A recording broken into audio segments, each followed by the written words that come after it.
ರಾಜ್ಯ ಕಾಂಗ್ರೆಸ್ಗೆ ಸಿದ್ದರಾಮಯ್ಯ ಅನಿವಾರ್ಯವಾದ್ರ ಸಿದ್ದರಾಮಯ್ಯ ಇಲ್ಲದಂತಹ ಕಾಂಗ್ರೆಸ್ಸನ್ನು ಊಹೆ ಮಾಡೋಕ್ಕೂ ಸಾಧ್ಯನೇ ಇಲ್ವಾ? ಯಾಕೆ ಸಿದ್ದರಾಮಯ್ಯನವರು ಕಾಂಗ್ರೆಸ್ಗೆ ಅನಿವಾರ್ಯ? ಈ ಥರ ಪ್ರಶ್ನೆಗಳು ಸಾಕಷ್ಟಿದೆ. ಅಂದರೆ ಸಿದ್ದರಾಮಯ್ಯನವರು ಕಳೆದ ಬಾರಿ ಚುನಾವಣೆ ಟೈಮ್ನಲ್ಲೇ ನಂದಿದು ಲಾಸ್ಟ್ ಎಲೆಕ್ಷನ್, ಲಾಸ್ಟ್ ಎಲೆಕ್ಷನ್, ಚುನಾವಣಾ ರಾಜಕಾರಣ ನಂದಿದು ಕೊನೆಯದು ಅನ್ನೋ ರೀತಿಯಲ್ಲಿ ಮಾತಾಡ್ತಾ ಇದ್ದರು. ಆದರೆ ಈಗ ಹೊಸದಾಗಿ ಏನು ಶುರುವಾಗಿದೆ ಅಂದರೆ, ಇಲ್ಲ, ಅನೇಕರು ನನ್ನನ್ನು ಬಿಡ್ತಾ ಇಲ್ಲ, ನಾನಿನ್ನು ಮುಂದುವರಿಬೇಕು, ಇನ್ನೂ ಒಂದು ಮಾತುಗಳು ಕೂಡ ಸಿದ್ದರಾಮಯ್ಯ ಅವ್ರ ಕಡೆಯಿಂದ ಬರ್ತಾ ಇದೆ. ಪ್ರಸ್ತುತ ಕಾಂಗ್ರೆಸ್ನಲ್ಲಿ ಸಮರ್ಥ ನಾಯಕರು ಯಾರೂ ಇಲ್ವೇ ಇಲ್ವಾ? ಸಿದ್ದರಾಮಯ್ಯನವರ ಪರವಾಗಿ ಸಿದ್ದರಾಮಯ್ಯ ಅವರ ನೆರಳಲ್ಲಿಯೇ ಅನೇಕ ಸಚಿವರು ಬ್ಯಾಟಿಂಗ್ ಮಾಡ್ತಾ ಇರೋದು ಯಾಕೆ? ಇವತ್ತು ಸಿದ್ದರಾಮಯ್ಯ ಅವರ ಪರವಾಗಿ ಬ್ಯಾಟಿಂಗ್ ಮಾಡಿದ್ದಾರೆ ಸಚಿವ ಸತೀಶ್ ಜಾರಕಿಹೊಳಿ. ಕಾಂಗ್ರೆಸ್ಗೆ ಸಿದ್ದರಾಮಯ್ಯನವರು ಅನಿವಾರ್ಯ ಇದ್ದಾರೆ. ಸತೀಶ್ ಜಾರಕಿಹೊಳಿ ಅವರು ಮಾತಾಡಿದ್ದಾರೆ, ಇದೇ ಕಡೆ ಚುನಾವಣೆ ಅನ್ನುವ ಮಾತುಗಳಿಂದ ಹಿಡಿದು ಬೆಂಬಲಿಗರನ್ನು ಬಿಡ್ತಾ ಇಲ್ಲ ಈಗ ಅಂತ ಸಿದ್ದರಾಮಯ್ಯನವರು ಕೂಡ ಹೇಳಿಯಾಗಿದೆ.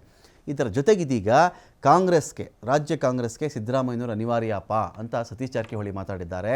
ನಾಯಕತ್ವ ಬೆಳೆಸುವವರೆಗೆ, ಇದೊಂದು ದೊಡ್ಡ ಲೀಡರ್ಗಳನ್ನು ಅವರು ಬೆಳೆಸುವವರೆಗೂ ಕೂಡ ಅವರು ಇರಲೇಬೇಕಾಗುತ್ತೆ ಕಾಂಗ್ರೆಸ್ಸಲ್ಲಿ. ಚುನಾವಣಾ ರಾಜಕಾರಣ, ಇನ್ನೊಂದು ರಾಜಕಾರಣ ಬೇರೆ ವಿಚಾರ.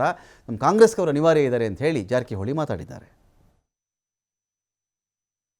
ಅವ್ರು ಇರಬೇಕಂತ ನಮ್ಮದು ಆಸೆ ಇದೆಲ್ಲ. ಇಂದು ಕೂಡ ನಾನು ಹೇಳಿದ್ದೀನಿ, ಅವ್ರು ಒಂದು ವೇಳೆ ನಿವೃತ್ತಿ ಆದರೂ ಕೂಡ ಪಕ್ಷದ ಪರವಾಗಿ ಕೆಲಸ ಮಾಡಬೇಕಂತ ಹೇಳಿದ್ದೆ. ಸೊ ಅವ್ರು ಬೇಕೇ ಬೇಕು ನಮಗೆ.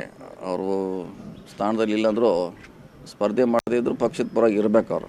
ಆದರೆ ನಮ್ಗೆ ಗೆಲ್ಲಲಿಕ್ಕೆ ಅನುಕೂಲ ಆಯ್ತು, ಅದರಲ್ಲೇನು ಪ್ರಶ್ನೆ ಇಲ್ಲ.